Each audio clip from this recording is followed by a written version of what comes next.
was one of the very first, the second actually, individuals to embody the Lord Humongous character. Had a tremendous run, albeit brief, in a couple of territories, most notably Mid-South. And we're going to get into all of that with Mr. Jeff Van Camp in just 1 minute. But before we get into the questions, as per custom and tradition, I have to throw to my partner, the man who is Mr. Cheap Heat himself. It's his show, Morris Shortall. Morris, how are you tonight, sir? Good. I'm actually kind of forgetting now that I can run these shows as well because I've upgraded my internet in Ireland. But we'll keep it going. It's entertaining the way we do this thing. Well, if it ain't broke, don't fix it, right? Jeff, welcome to the show, sir. Thank you. I appreciate it. Thanks for letting me be here. Appreciate it. But before we get into some of the particulars of your career and your run, I find the fans appreciate if, as a baseline, we talk about how did you become involved initially in terms of the pro wrestling business? Were you a fan growing up, or how did that develop? Actually, I wasn't a real big fan growing up. I played football for University of Louisville. And every Tuesday night, the wrestling with Jerry Lawler and that group used to come to Louisville Gardens. And that's how I got to know the wrestlers. And Jerry Lawler, at one point, after a couple of years, he invited me and my friend named Pete Bowen to be a part of the wrestling organization. He had a gimmick that he wanted to try out on us. And at the time, it was before the Road Warriors. And he actually invited me and Pete to go to Mid-South Coliseum in Memphis, Tennessee to learn how to wrestle. So we made up a point to come down one winter Saturday afternoon, and we drove down. Actually, Pete, he got kind of chickened out, cold feet at the last minute. So my brother Russell and I drove to Memphis, went to Mid-South Coliseum and met Jerry at the stadium. And then he actually got me and my brother up in the ring for about 3 hours. And he invited my brother to wrestle, and my brother turned it down because he said he couldn't do it. So I got in the ring, and he taught me how to work the wrestling for about 3 hours. And he handed me a booking sheet and says, "Okay, now you're a wrestler." Wow. That was the entirety of your training process? That was it. That was totally it. In Mid-South Coliseum, 3 hours with Jerry Lawler in Mid-South Coliseum. That was it. Wow. He handed me a booking sheet and said, "Okay, now, Jeff, you're a professional wrestler." I was like, wow. I was totally green. I had no idea what I was getting into. How did that come about? And how did Jerry, like, how did the conversation come about? Like, did he meet you? You were a fan at the shows and he met you, or how?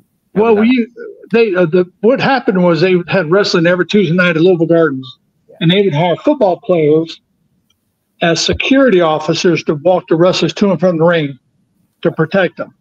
And that's how I got to know these guys. They said, "Damn, man, you're a pretty big guy. I want you to be a wrestler." And I had dreams of going to the NFL myself, and I busted my right knee out on ACL damage. So that ended my dreams of going to the NFL. So I took him up on the offer to be a professional wrestler. Wow, that's quite a story. Did you, when you commenced your in-ring portion and performing, I noticed you worked with at the some of your initial matches anyway was with Dennis Condrey, and sure did.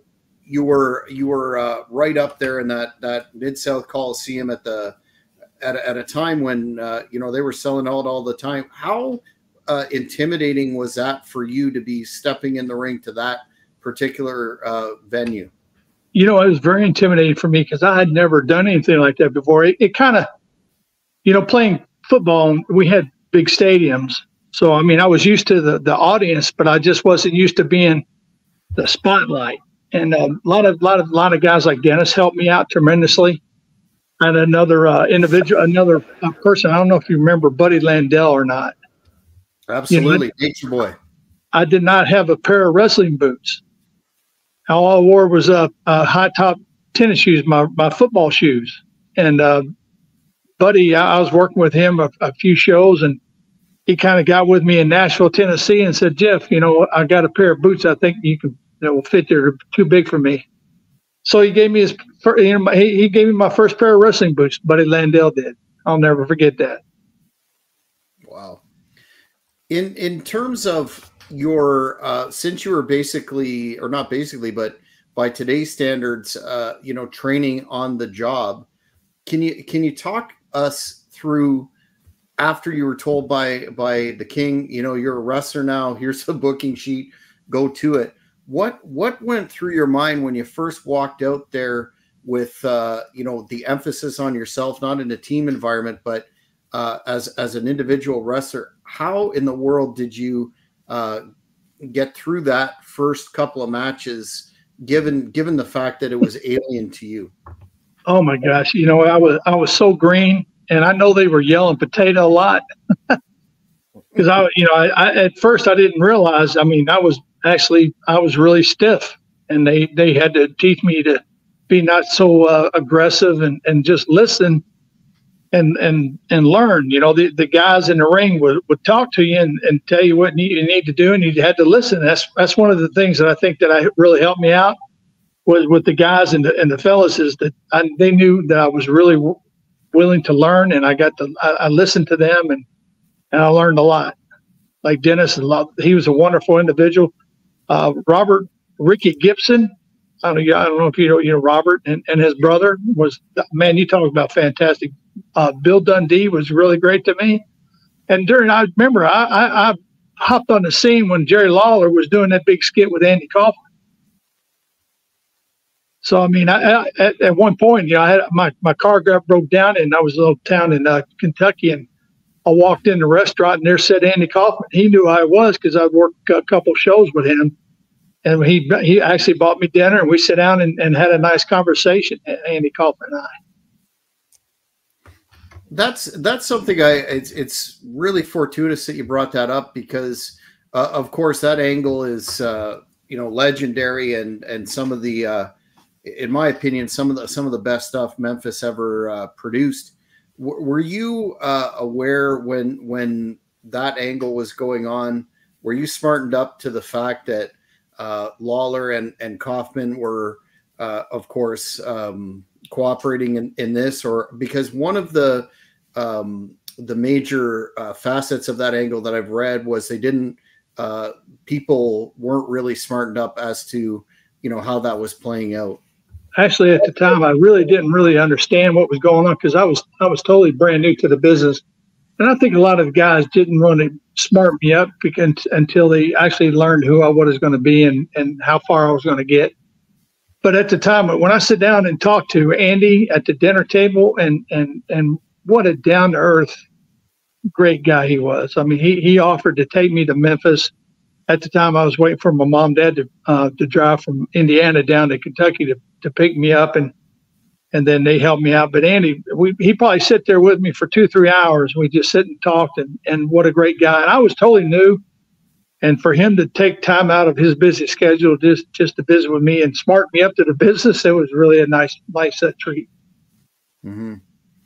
Were you there during the famous match that Lawler and Kaufman had that ended with the double the back suplex and the double pile driver deal? When he went to the hospital, I didn't work that night, but I was there. I get to see a lot of great things. That was amazing. I mean, what a great gimmick. I mean, it was he sold it to everybody believed it. It was wonderful. Mm-hmm. Mm-hmm. Jeff, can you talk about your tag team with Dick the Bruiser, and how that came about, and how you got to work with someone of his level with your little experience at the time? It's amazing. His son-in-law, Stormy Granzik, and I met with him, but it was I forgot his name now. I'm so sorry. His son-in-law was working in the Memphis territory, and Jerry at the time told me that, Jeff, your time is running short. You're gonna have to go to another territory. That's pretty much how they tell you to move on. So he got with me and said, Jeff, my father-in-law is Dick Bruiser up in the Indianapolis, Chicago area, WWA. He said, "Why don't you come up there and I'll introduce you?" So that's how I got to go up and meet Dick Bruiser and Abdullah the Butcher and Jimmy Valiant and all those wonderful guys, Bobo Brazil, and all those great guys. And I was still learning. I was probably 6 months into it by the time I went up to Indianapolis. And Road Dogg, his other son-in-law, and then it was just one of the. It's like I fell in line at the right place at the right time, and that's how I got to meet a lot of the people. And Dick really liked who I was and what I stood for. And I was a big guy, and that's how he. After he saw me, how I was working, how I was learning, and he came to me one afternoon after one of the shows we went to, I think Hammond, Indiana, and said, "Jeff, you and I are going to be tag team champions." I said, "Okay." So that's, I mean, I was totally amazed, and what a great honor it was to work with him. Mm-hmm. In terms of your Alabama, and that was, correct me if I'm wrong in terms of the research, but that was when you were given the Lord Humongous gimmick as kind of a henchman for Robert Fuller. Can you talk about how that came about and what your initial thoughts were to that particular character for you? Sure. After I was up in Indianapolis, Chicago area for about 7-8 months, and when I was working as security for the wrestling with Jerry Lawler, I got to meet Austin Idol and all those wonderful guys. They used to travel with us. My brother and I, we used to drive them to and from Evansville, Indiana, and a lot of spot shows in Kentucky. So that's how I got to know Austin, and he knew I was working as a wrestler, and he knew I was a pretty big guy. And when I was working up in Chicago area with Dick Bruiser for about 6-7 months, I got a phone call. We didn't have cell phones back there, so I would call my house every once in a while and talk to my mom and dad. And one evening I called, and my mom said, "Jeff, just let you know, Austin Idol called you and wanted you to call him right away." I said, "Okay." And so you had a phone number. So I ended up calling Austin. And Austin is the one who actually told me about him and Jerry Lawler had made a connection with me during when I was working with him about Mike Stark was a guy named Lord Humongous, and he gave it up. He didn't want to do it no more. And they thought it would be a great gimmick for me to be that persona, because I was big. And I said, okay. So I got with Dick Bruiser, made my departure in WWA, and I came down to Mid-South. And I believe August of 85 or 84. Was that where did Robert Fuller fit into this and your role as his henchman? Well, actually, Ron Fuller, he owned the territory. Him and Bob Armstrong. Bob had a percentage in the stake of the territory, Continental. And it was amazing. I'd never met Ron before. He's pretty big. He's taller than I. He's 6'9". He's a big man. And you talk about a gentleman, wonderful, wonderful guy. He allowed me. Actually, when I moved down to Pensacola, Florida, I stayed with Austin for about 3 weeks before I actually went into the ring as Lord Humongous. I had to get the uniform and everything made up. I get my boots ordered from Bill Ash from Arkansas. You remember Bill?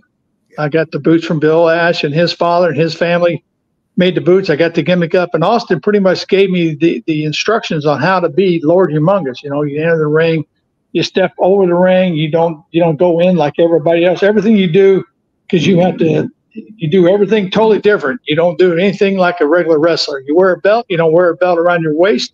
You put a chain, you get a chain, you put it around your neck.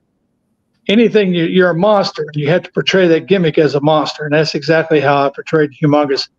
And one of the things I'll never forget, Austin always told me, he said, "Listen, Jeff, if they ever find out who Lord Humongous is, the gimmick is dead. You might as well throw away the hockey mask, get rid of the gimmick, because the gimmick is dead. So protect the gimmick as much as you can and never allow anybody to see your face." And I don't know if you remember Steve Williams at Mid-South, Dr. Death Steve Williams. Yes, sir. Well, he wrote a book. And in that book, he even said, if you knew who Jeff Van Camp was, you would never think he was Lord Humongous, because he's a totally different persona when you enter that ring. And when you go into the ring, you have to, you that's who you portray. You know, it's like an entertainer. You know, they're portrayed of whoever they want to be in on the stage, and that's who you have to portray, and that's who I portray myself as, a monster, Lord Humongous. What kind of measures did you have to go through then outside the ring to protect your character? Were you going around like wearing hoods a lot of the time and kind of sneaking? Actually, I did. Going about a mile or two from the building or where I was wrestling, I wore a black hood. So I put a black hood over my face, and that's how I drove to and from the ring to the building where I was the venue.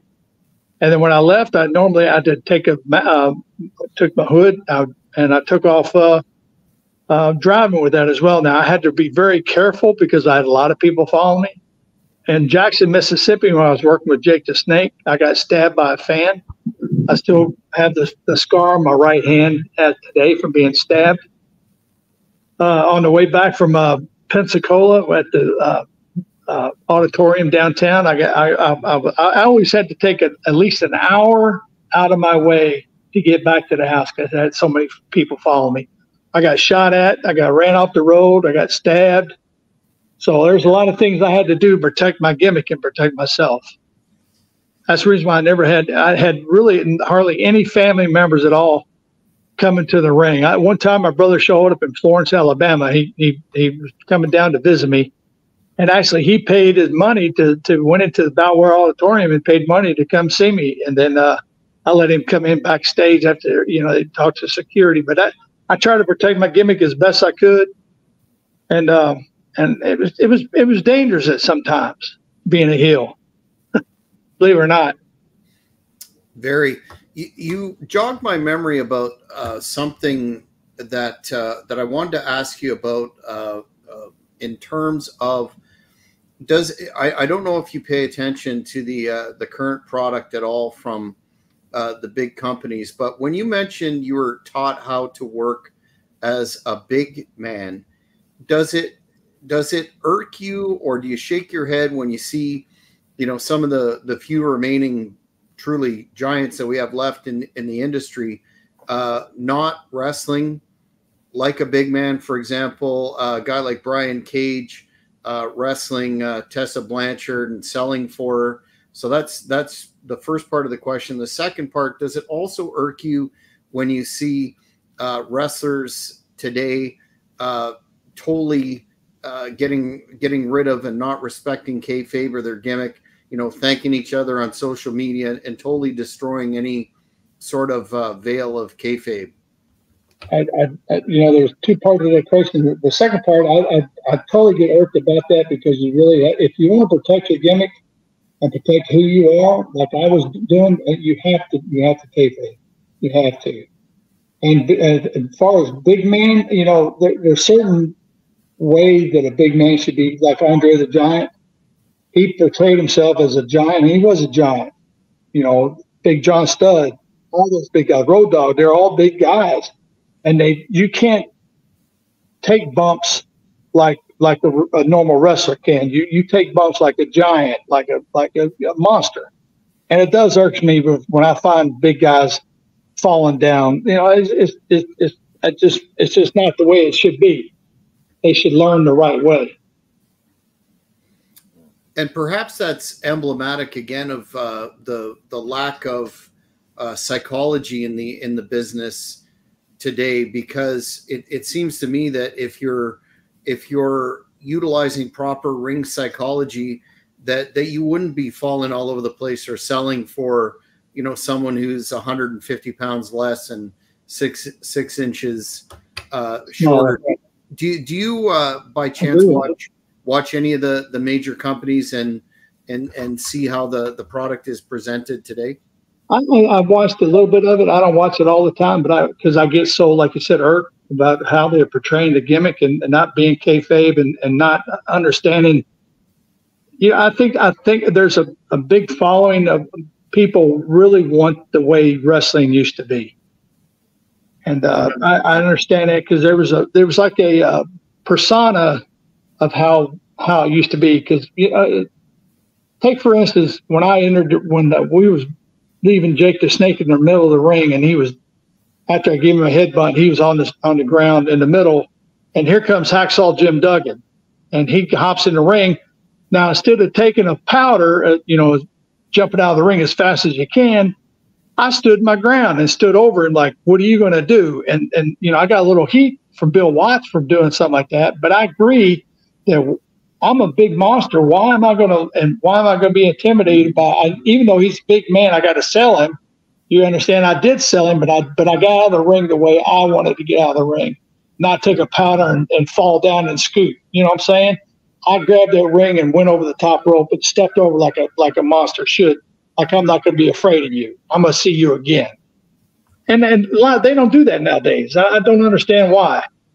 And they, if you want to sell shows, like we went up to with Ron Fuller, I was a heel, and all the whole group, when they saw me, had a hockey mask. And when you talk about being over, when you walk into the ring and all the kids have hockey masks on, and I'm a bad guy, that means you're over. Everybody loved it, and I enjoyed it, And that's one thing. When I never did an interview, I never spoke.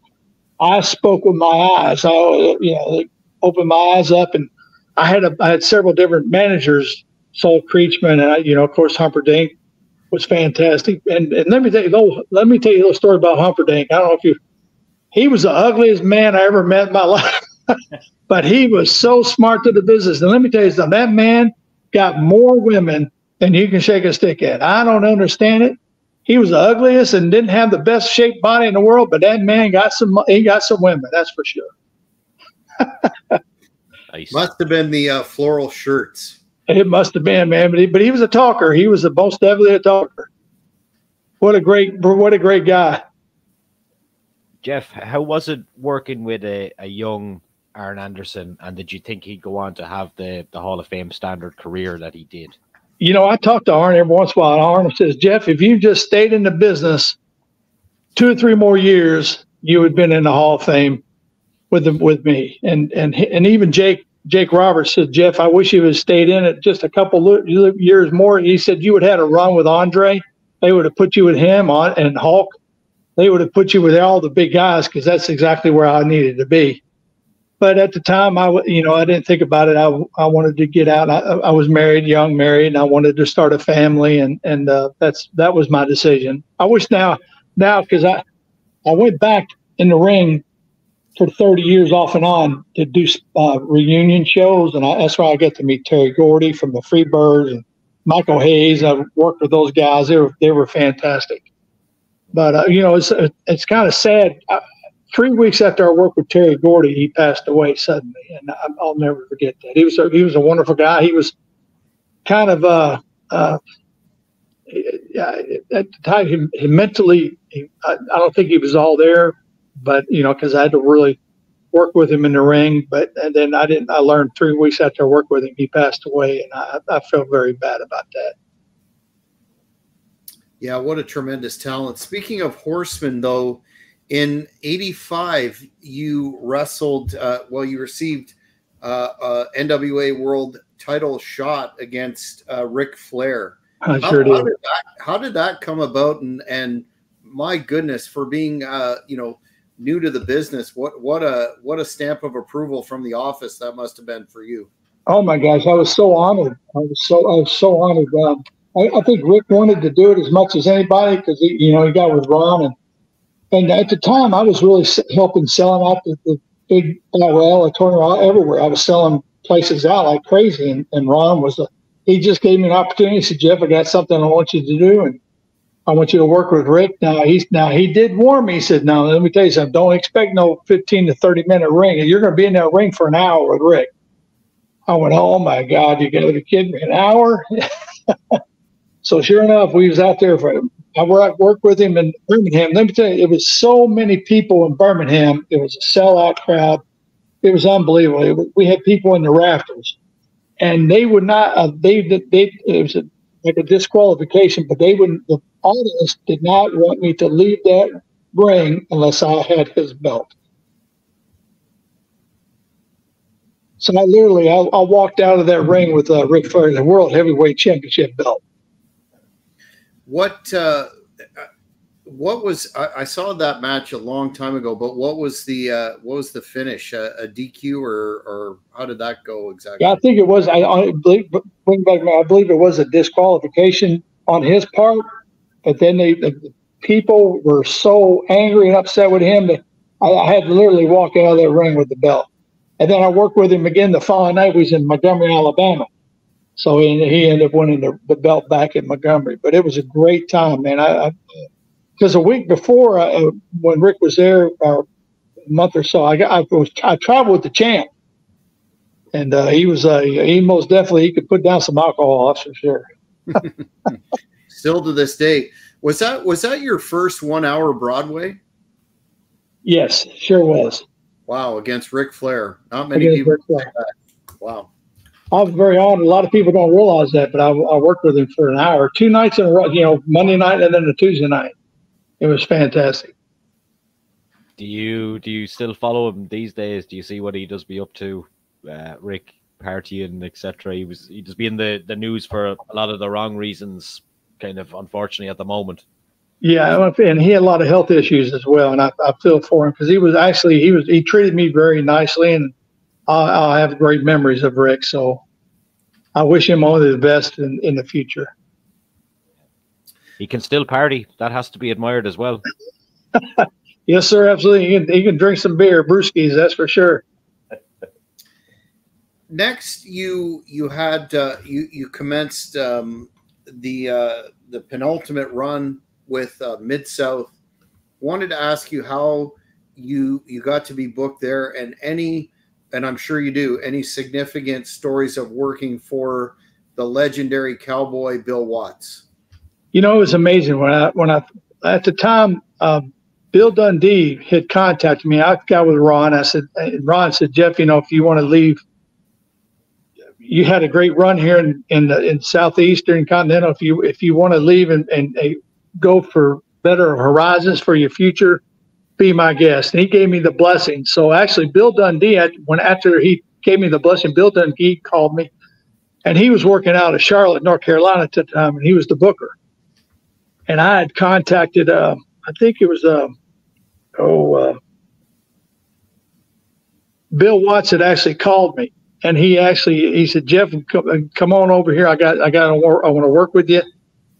I said, no problem. So he put me on a plane out of Pensacola, and I flew up to Shreveport, and then he put me up in a nice hotel, picked me up in a limo, took me to the boys club, and right there out of Shreveport, and wrestled. And that's when I worked with Dick Murdoch. Remember Dick, what he did for me? Captain Redneck, yep. Oh, my God, man. You talk about a great guy. I've never met Dick Murdoch before in my life until that period of time. And he said, Jeff, I don't know if he got with Bill. I don't know what the deal was, but he put me over like I was a monster I was in a ring on TV, and I'll never forget that. He was fantastic. I couldn't thank him enough. I bought him so much beer after that. He was a drinker too, but boy, I tell you what, I couldn't thank him enough. And that's when when I walked in the locker room and saw what the people and guys were doing to themselves and their bodies. That's when I really knew I was in big time wrestling, and it woke me up real fast.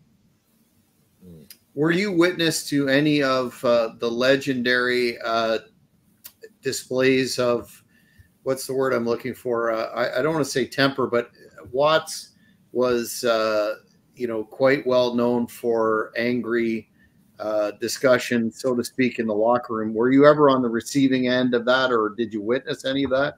I witnessed it one time. Now, Bill did get extremely mad pissed off, and he was angry as hell at me. Actually, he held back 2 weeks of my last paycheck because I was actually going to another territory. That's what made me decide to quit. But he got angry.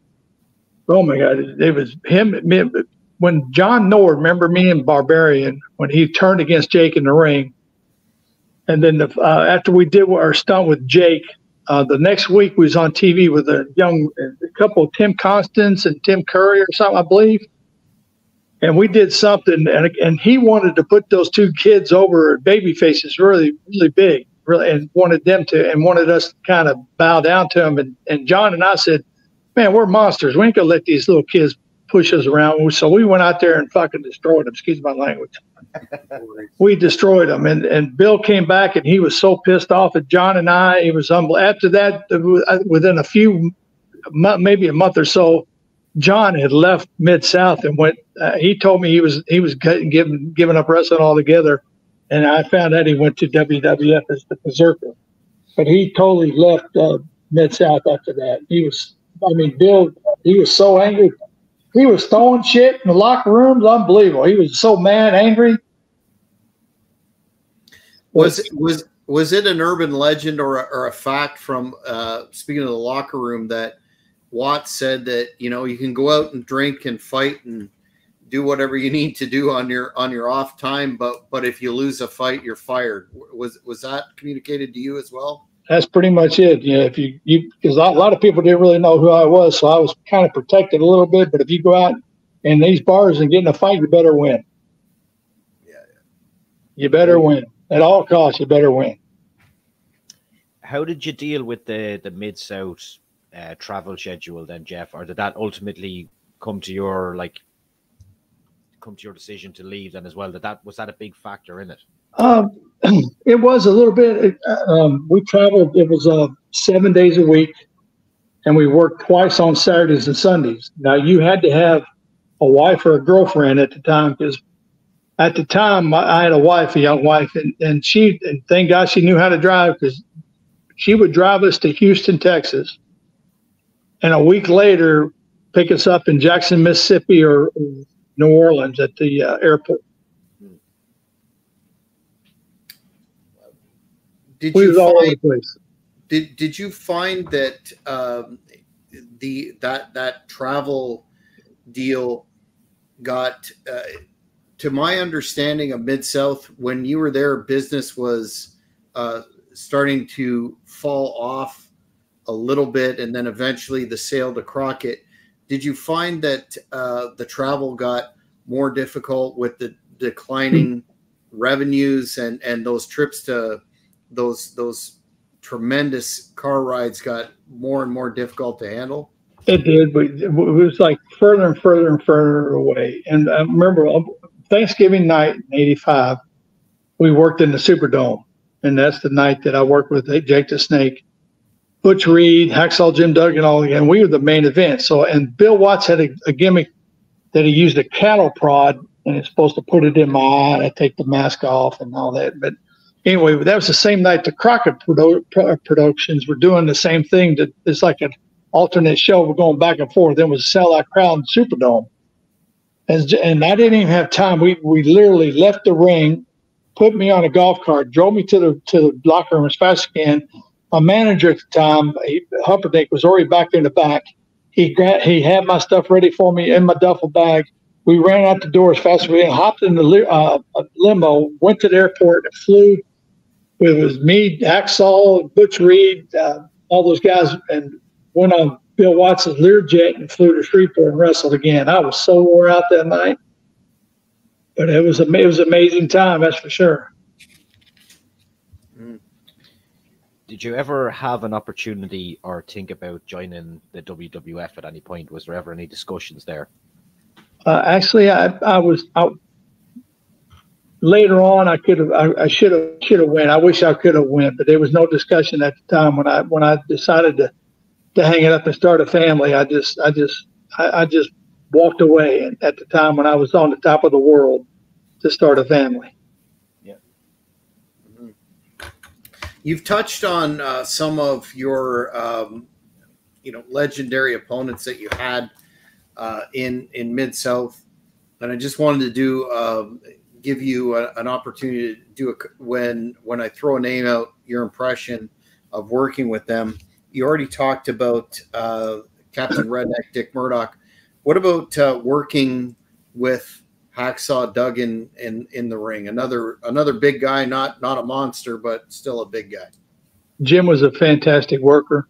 I enjoyed working with him tremendously. He was a great guy, and I know he's having a little health problems at this time. I wish I could get back in contact with him like I do with Jake. I believe it or not, Jake and I stay in touch all the time, and we go fishing every once in a while. Every once in a while, we just go. I'll hop on a plane and go out. We went to Minnesota a couple years ago, and then last year or so we went to Oklahoma and did some fishing. So Jake's he's a really good friend of mine, and they were wonderful guys. I mean, I can't tell you enough about even in the ring. Like I remember one time on Halloween night, we went to it was me and Dr. Steve Williams, and Hacksaw Jim Duggan was we were friends with Steve, and we went over to his house and had a little party after we got done working. It was fantastic. I think it was in Hammond or Lake Charles, Louisiana, when we went to after we got done working, we went to Jim's house for a Halloween party, and it was fantastic. So tremendous. What about Butch Reed, who you've also touched on, a guy who really, in a lot of old school fans' opinion, should have been a world champion? I agree with that wholeheartedly. Butch and I worked together. We was in a little area up in Oklahoma, an Indian reservation, and it was a packed out crowd at a high school auditorium, and Butch and I worked, and you talking about it, a great worker, soft. He put it, everybody had their own stuff they had to go through, and of course you only had to do what you had to start the gimmick, but he was fantastic. He should have been world champion without a doubt. Mm-hmm. And a guy that you worked in a couple of territories, another, individual that's considered to be very underrated across the board, and that's Al Perez. Oh, Al Perez, yeah, boy, I tell you what, I didn't really work with Al that much. I was in the dressing room with him several times, like Wendell Cooley and Al Perez. They were fantastic. They were great guys in the locker room, great to have company and talk with and hear their stories of what they went through in the ring, and to the road and stuff. But he was a great guy. Al Perez is a wonderful, wonderful person in my book. Mm-hmm. And another name, Terry Taylor, that you had some interactions with in Mid-South.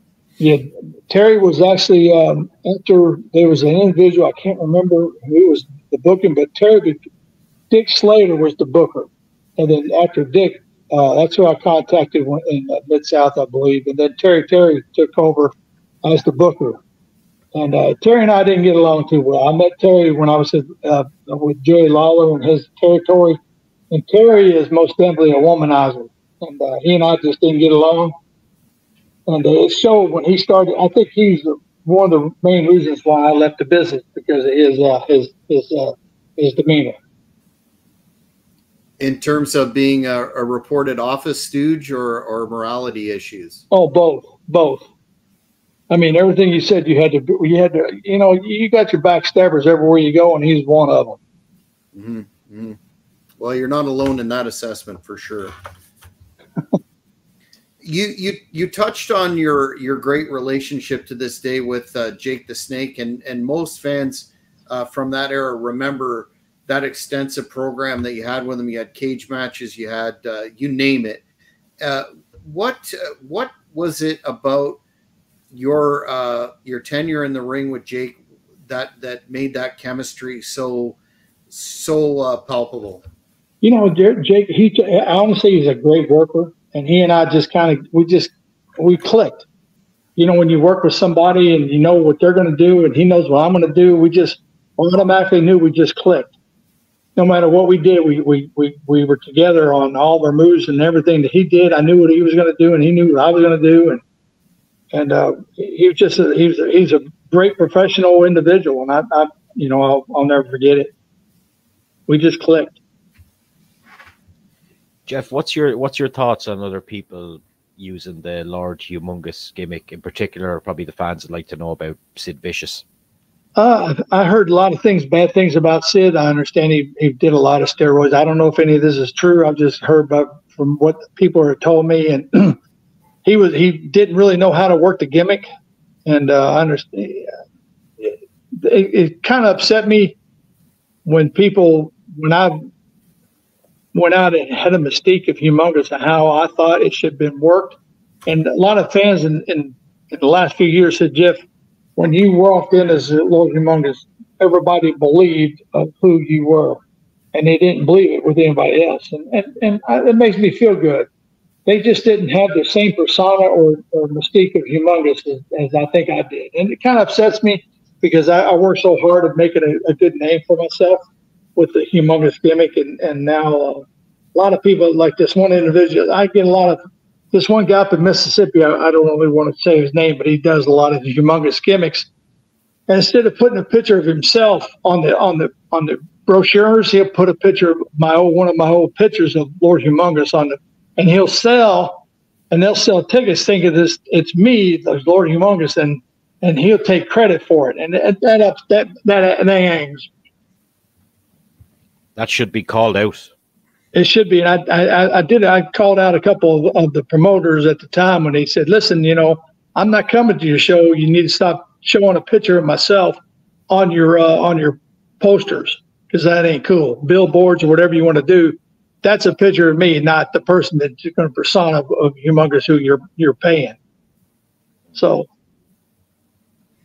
have you ever reached out to any of these? I know there was. I mean, this is wrestling, and there's a lot of copycats, and you think of most notably all the doinks that there have been throughout the years, etc. But have you ever reached out to one of these dudes that are stealing your gimmick?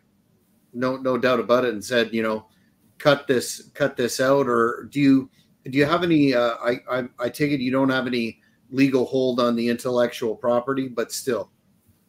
At the time when I was in it, actually, I was thinking about doing a patent of the Lord Humongous gimmick, and at the time, I was new and I didn't actually have the money to do the patent. I wish I would have done it now.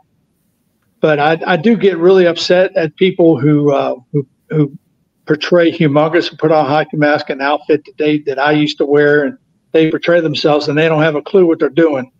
And just really, it upsets me. It's just like someone going out there saying they're Jerry the King Lawler. And it's not. And people know that's not the same person, but they're just trying to sell and make a money, make $1 off someone else's name. That's not right.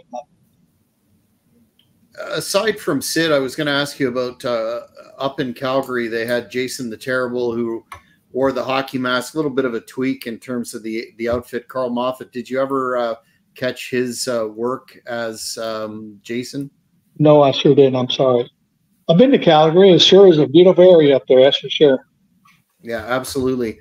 A fan on social media wanted to ask about your experience, speaking of legends, working with Bullet Bob Armstrong.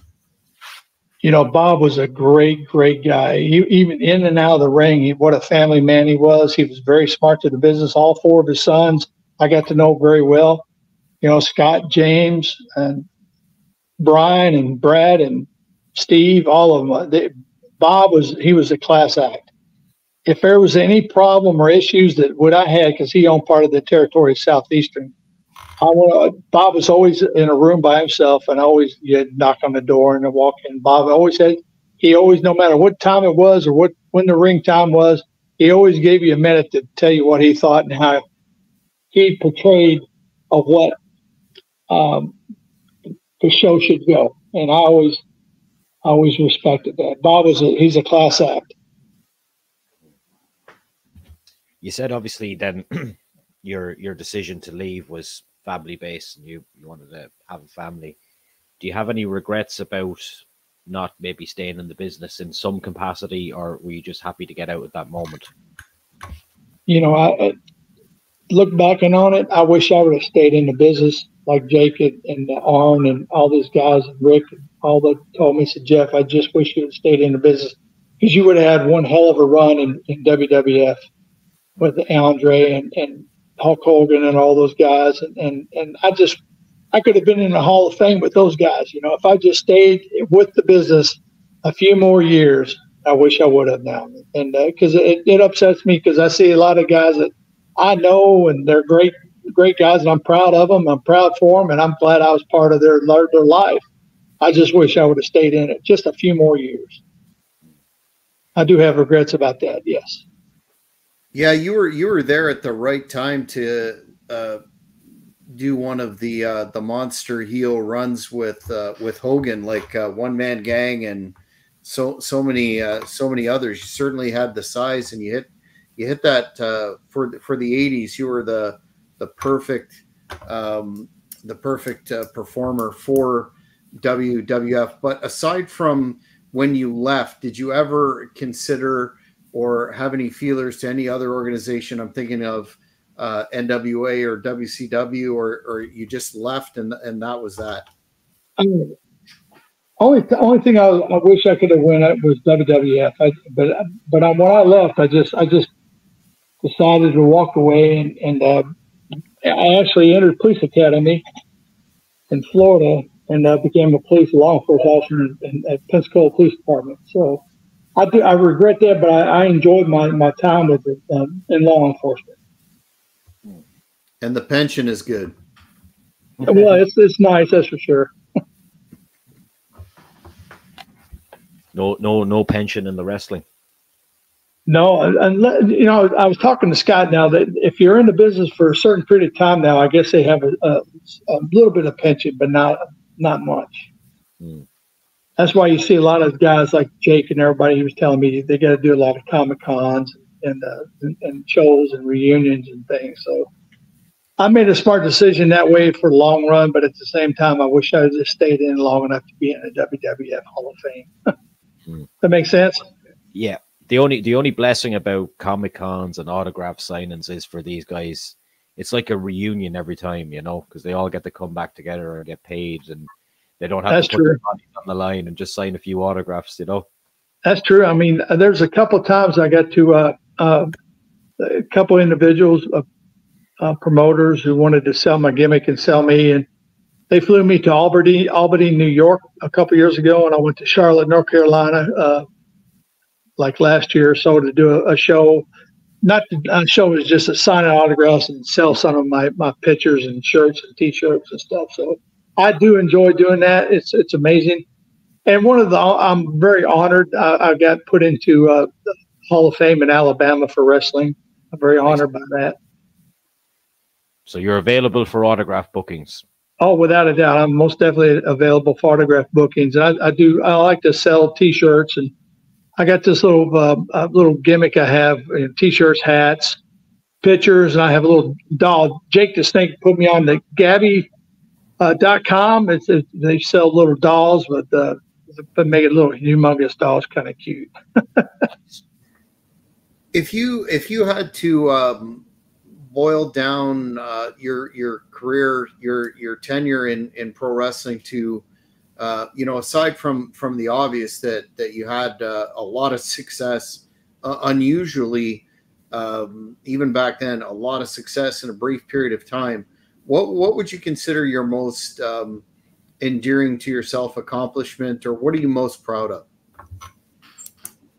I'm very proud of the fact that I was just part of the time in my life. I came along at a time where like Jerry Lawler gave me an opportunity to who I was. Now they gave me the opportunity, but a lot of you had to step into the shoes and do it yourself. I was very grateful for that. Austin Idol helped me out tremendously. Ron Fuller is a tremendous. Bob Armstrong, Bill Watts. I can't say enough. I think the greatest accomplishment I had was when I was with Ron Fuller's territory, and then Bill Watts. But I don't want to take anything away from Dick Bruiser and in that area as well, because I learned so much and was taught so much by so many different people, like great guys in the business. Abdullah Butcher, I understand he's going through some health issues right now. He taught me a lot. Bobo Brazil, and Jimmy Valiant. I mean, there's so many great people that that's the problem with nowadays. These kids, I don't think they want to learn. They don't want to sit down and listen. They think they know it all. Me, I sit down with these guys and like Terry Taylor, even though he might have been a jerk a little bit, but I still listen to him. Dennis Conley, Rick Gibson, and Jimmy Hines, ever by all those wonderful, wonderful guys. Mm-hmm. Jeff, if fans want to keep in touch with you on social media and have a look at some of that merch that you were referring to, where's the best place to find you online? I do it on actually Humongous. I have a Lord Humongous website on Facebook, and then Jeff Van Camp on just on Facebook. You know, Jeff Van Camp. You can catch me on Facebook, or I have a fans dedicated Lord Humongous Facebook page as well. That's awesome. Well, Jeff, thank you for coming on to the Cheap Heat Productions Pro Wrestling Podcast. Appreciate your time. We'll get the word out about how the fans can keep in touch with you and access that merch and any signings that you have coming up. And we'd like to do this again if you become available in the future. Oh, without a doubt. Thank you so much. I'm honored to be a part of it. And thank you so much for allowing me to speak to you and all the fans. Thank you, sir. Thank you, Jeff. Well, fans, that's it for this edition of the Cheap Heat Productions Pro Wrestling Podcast. If you haven't already, please click that subscribe button, like the videos, and we will catch you next time.